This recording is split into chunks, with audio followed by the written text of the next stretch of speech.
Alrighty, this is the just a conversation between Jesse Dunn and Eddie Dunn. I was born in Huron, South Dakota in 1952, February 1952. My profession is primarily as a college administrator and instructor. Jess, what are you? Yeah, my name is Jesse Dunn. I was born in Seoul, South Korea on April 5th, 1994. And my profession, vagabond-esque, sort of. How about engineer? Engineer sounds about right. Engineering, yeah.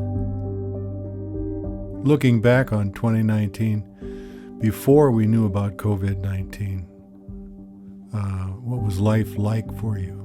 Oh, it was pretty incredible. At the time, I was living in Estes Park, Colorado, and a town of about 6,000 year-round. And life was simple, man. I would just go to work at this small engineering firm.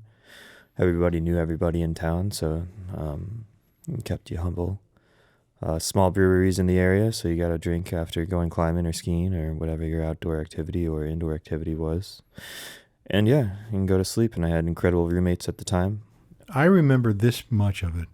My college, Western Iowa Tech, suspended face-to-face, I guess you'd say face-to-face operations in early March of 2020. You remember it was early March? Yeah, it was early March. That's when everybody got sent home. It was kind of everybody was thrown into a funk. We didn't know what to do. I mean, is this thing going to kill us all, or how limited is it going to be? But I do know when the reports of deaths started to ramp up, which was in that same time frame, that got everybody's attention when, you'd hear of 100 more people died today or 1,000 more people died. Yeah, the rolling death count definitely widened our eyes at home. And I was lucky enough to live with some pretty incredible minds. In general, a positive sense. So their names were Vanessa, Buster, and my partner at the time, Amelia. Like the moment the CDC would drop some protocols, she would be like, "Hey, did you see this?" And I couldn't keep up because I was working, it felt like 70 hours a week, in the park on this, on the new highway that they were building in the park. And it was night shifts too. Your current project as an engineer. Yeah, it was overnights in the national park, working on this on the new highway that went through from the east side to the west side. Remembering these events during COVID are kind of difficult. Yeah, they are for me. So yeah, same here. Because maybe it's repression at work or maybe it's something else. But wow, it's like, it was such a whirlwind of events day by day. These responsibilities that we took on ourselves just chiseled away at us. Me personally, I don't like to remember bad things anyway. That's just a psychological thing in me. So I know I've repressed a lot of my memories about COVID. Right? I only have a certain amount of bandwidth to remember bad things, and it's pretty limited. Yep.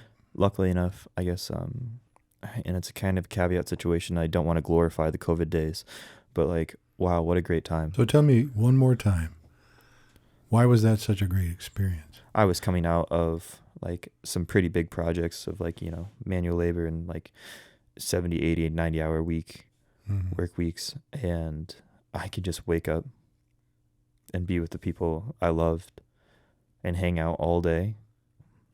I guess the day-to-day, we would wake up, make breakfast, plan out what we were going to do that day, which wasn't very much. And that's just going to go to maybe these obscure areas around Estes Park and go climbing and or hiking and hang out outside. And we wouldn't see anyone at all.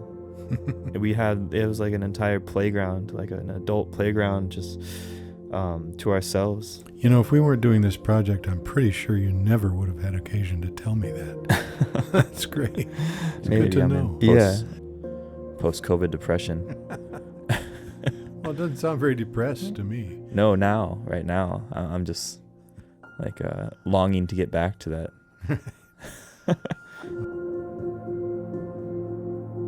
Support for Facing a Changed World, an oral history of the COVID-19 pandemic, comes from the Margaret Ann Martin Everest Foundation, the Kind World Foundation, Humanities Iowa, the Friends of Siouxland Public Media, and listeners like you.